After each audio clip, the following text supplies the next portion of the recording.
Hi friends, நம்ம இன்னைக்கு பார்க்க போற டாபிக் என்ன அப்படின்னா 11th ஸ்டாண்டர்ட் பிசிக்ஸ்ல இருக்கக்கூடிய ஒரு லாஸ்ட் ப்ராப்ளம் தான் நம்ம இன்னைக்கு டிஸ்கஸ் பண்ண போறோம். ஸோ செஷன் ஸ்டார்ட் பண்றதுக்கு முன்னாடி நம்ம எப்பயுமே சொல்றது தான் never stop learning because life is never stop teaching. So problem என்ன அப்படின்னா சிம்பிள் பெண்டுலம் வச்சு இந்த ப்ராப்ளம் இருக்கும். நம்ம டைமென்ஷனல் அனாலிசிஸ்ல 3 அப்ளிகேஷன் பேசியிருப்போம். ஃபர்ஸ்ட் அப்ளிகேஷன் பாத்தீங்கன்னா ஒரு சிஸ்டம் ஆஃப் யூனிட்ல இருந்து இன்னொரு சிஸ்டம் ஆஃப் யூனிட்டுக்கு ஒரு பிசிக்கல் குவான்டிட்டியை எப்படி சேஞ்ச் பண்ணணும் அப்படின்னு சொல்லி நம்ம பேசியிருப்போம். அதே மாதிரி ஒரு பிசிக்கல் குவான்டிட்டி டைமென்ஷனலி கரெக்டா தப்பா அப்படின்றதையும் நம்ம பேசியிருப்போம்.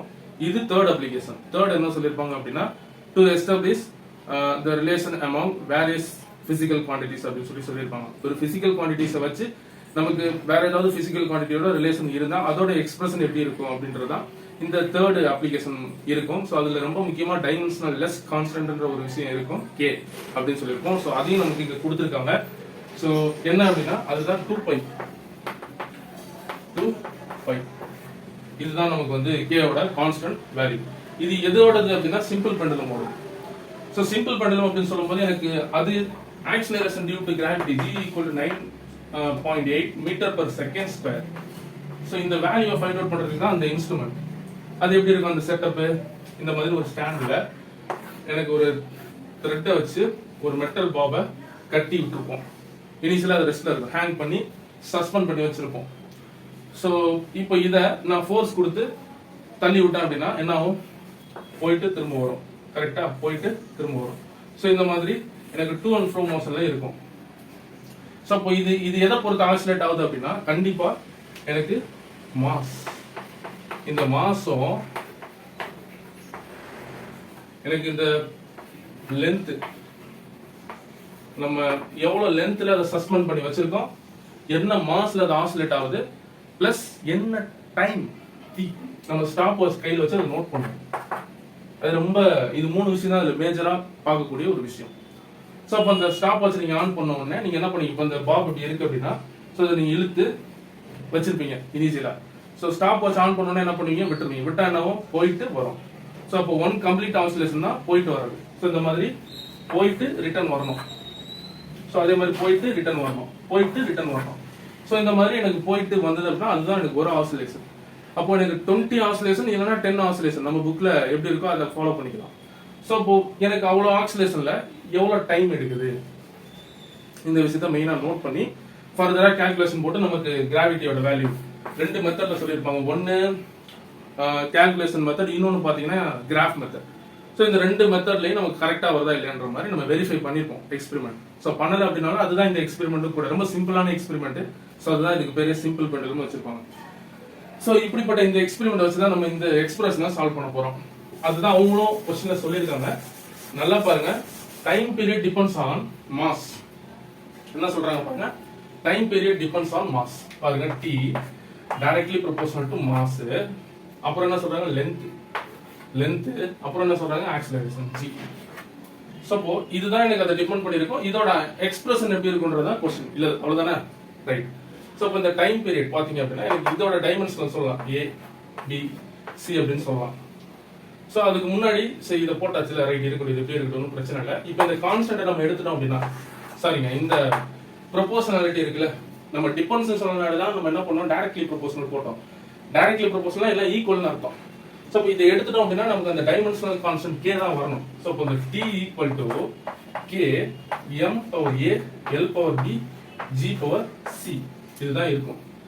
இப்போ நமக்கு ஏபிசியோட வேல்யூ தெரிஞ்சிருச்சு அப்படின்னா இதை எடுத்துட்டு சப்ஸ்டிட்யூட் பண்ணி என்ன பண்ணிடலாம்? ஆன்சர் போடலாம். ரொம்ப சிம்பிளா முடிஞ்சது. ஓகேயா? சோ இப்போ டைமென்ஷனல் மெத்தட் படி நம்ம இதை மாத்தோம். டீக்கு எதுவுமே கிடையாது, டி டைம். சோ அப்போ நம்ம இதை பிராக்கெட்ல போட்டோம் அப்படின்னா டி பவர் 1ன்னு வரும். இந்த 1க்கான ரீசன் பாத்தீங்கன்னா நான் சொல்றேன் லாஸ்ட்ல. ஓகே, கே இருக்கட்டும். K dimensional less constant. Dimensional less எழுதிக்கோங்க, டைமென்ஷனல் லெஸ் கான்ஸ்டன்ட். இதுதான் கே. இதுக்கு டைமென்ஷனே கிடையாது, கான்ஸ்டன்ட். சோ அதான் டைமென்ஷனல் லெஸ் கான்ஸ்டன்ட். எம் நம்ம எப்படி எழுதலாம்? Capital M. மாத்த முடியாது, அது அப்படியே ஏ இருக்கட்டும். எல் நம்ம எப்படி எழுதலாம்? எல் தான் எழுதலாம் கேபிட்டல்ல. சோ அது பி. ஜி இருக்கு. ஜி என்ன சொல்லிருக்காங்க? ஆக்சிலரேஷன். சோ ஆக்சிலரேஷன் ஒரு basic formula velocity by time. இதெல்லாம் நம்ம பார்த்திருக்கோம். ஒரு ஜெனரல் ஃபார்முலாவை எப்படி டைமென்ஷனலா மாத்துறதுன்னு சொல்லிட்டு நம்ம ஆல்ரெடி வீடியோலாம் போஸ்ட் பண்ணிருக்கோம். நம்ம ரெண்டு மூணு ஃபார்முலாவே அதுபடி மாத்திருப்போம். ஸோ அதெல்லாம் நீங்க பார்த்துருந்தீங்க அப்படின்னா இது ஈஸியா பார்த்தோன்னே சொல்லியிருக்க முடியும். என்ன சொல்லியிருக்க முடியும்? LT பவர் -2 தான் எனக்கு ஆக்சிலரேஷனோட ஃபார்முலா. பட் அது எப்படி வந்ததுன்னு இப்போ நம்ம பார்ப்போம்.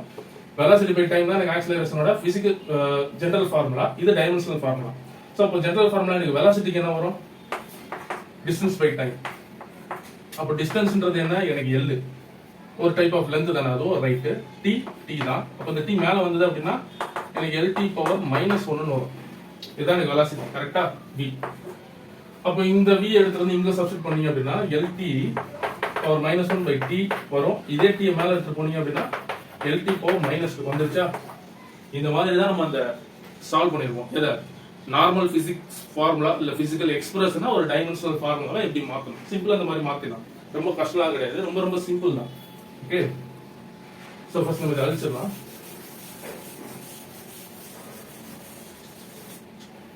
ஓகே, இங்க பாருங்க. அப்போ G க்கு என்ன சொன்னா LT பவர் -2 முடிஞ்சு. சோ இதோட டைமென்ஷன் C. ஒவ்வொன்றுத்துக்கும் டைமென்ஷன் இருக்கும், அதான் ABC மென்ஷன் பண்ணிருக்காங்க. கிளியர்? சோ இப்போ இதுக்கு பாத்தீங்க அப்படின்னா நமக்கு 1 T பாருங்க, எனக்கு இங்க T வந்திருக்கு. கரெக்டா? அதனாலதான் இந்த T பவர் 1 போட்டேன். ஏன்னா இதோட டைமென்ஷன் எனக்கு இங்க இருக்கு. சாரி, இந்த ஃபார்முலா நமக்கு இங்க இருக்கு. சோ அதனால இந்த T வந்து எனக்கு வேரியபிள் 1 போட்டாச்சு. கான்ஸ்டன்ட் நம்ம எடுத்தாச்சு, பிரச்சனை கிடையாது. சரி, இப்போ A power B power C power என்னன்னு கண்டுபிடிக்கணும். ஓகேயா? சோ அப்போ எனக்கு இந்த இடத்துல M L எதுவுமே இல்ல, இங்கதான் இருக்கு. அப்ப இங்க இல்ல, அப்ப என்ன போடலாம்? சிம்பிளா இங்க எழுதலாம். என்ன எழுதலாம்? M power 0.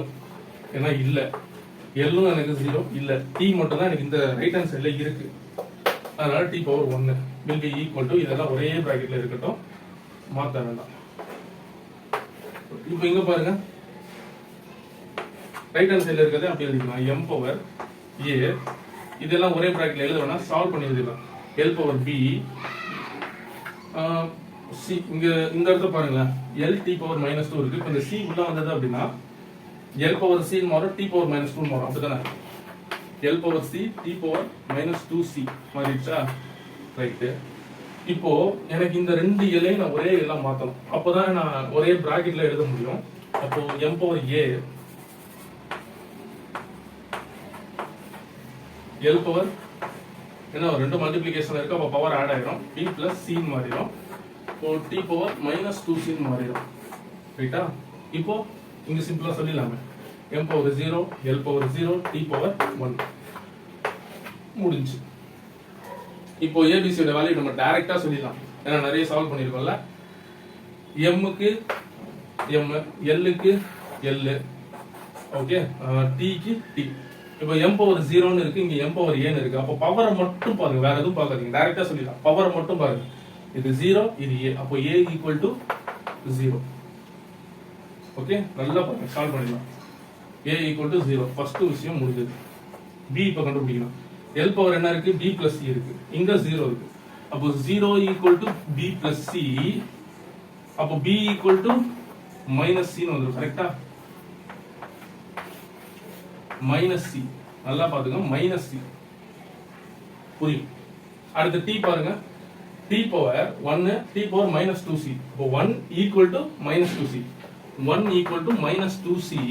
அப்போ C ஈக்குவல் டு -1/2 வரும். கரெக்டா? முடிஞ்சு. அப்போ A ஓட வேல்யூ எனக்கு 0, B ஓட வேல்யூ எனக்கு -C, C ஓட வேல்யூ எனக்கு -1/2. இப்போ இந்த -1/2 நான் இங்க எடுத்துட்டு வந்தேன் அப்படின்னா ஆல்ரெடி ஒரு மைனஸ் இருக்கு, இங்க ஒரு மைனஸ் இருக்கு, அப்ப என்ன ஆயிரும்? பிளஸ் ஆயிரும். அப்போ B ஓட வேல்யூ என்னது? +1/2 முடிச்சு. அப்போ இந்த ABC தான் நம்ம இங்க எழுதி இருக்கோம்.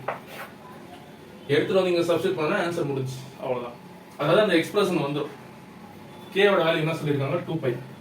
T ஈக்குவல் டு என்னது? K ஓட வேல்யூ 2π. M ஓட வேல்யூக்கு மேல A இருக்கு, அப்போ 0. A ஓட வேல்யூ என்னது? இங்கே 0. சரிங்க, 1. A ஓட வேல்யூ வந்து 1, M ஓட பவர் 0. M ஓட power 0, anything power 0 will be 1. So அப்போ எனக்கு M வராது, 1ன்றதுனால வந்தாலும் ஒண்ணுதான், வரலனாலும் ஒண்ணுதான். L பாருங்க, B என்ன கண்டுபிடிச்சிருக்கோம்? +1/2. அப்போ L +1/2. ரைட்டு. ஜி பாருங்க சி, அது -1/2. ஜி வந்து -1/2. அப்போ இதை எப்படி சிம்பிளா எழுதலாம்? சாரி, -1/2 இங்க எழுதிக்கிறேன், -1/2.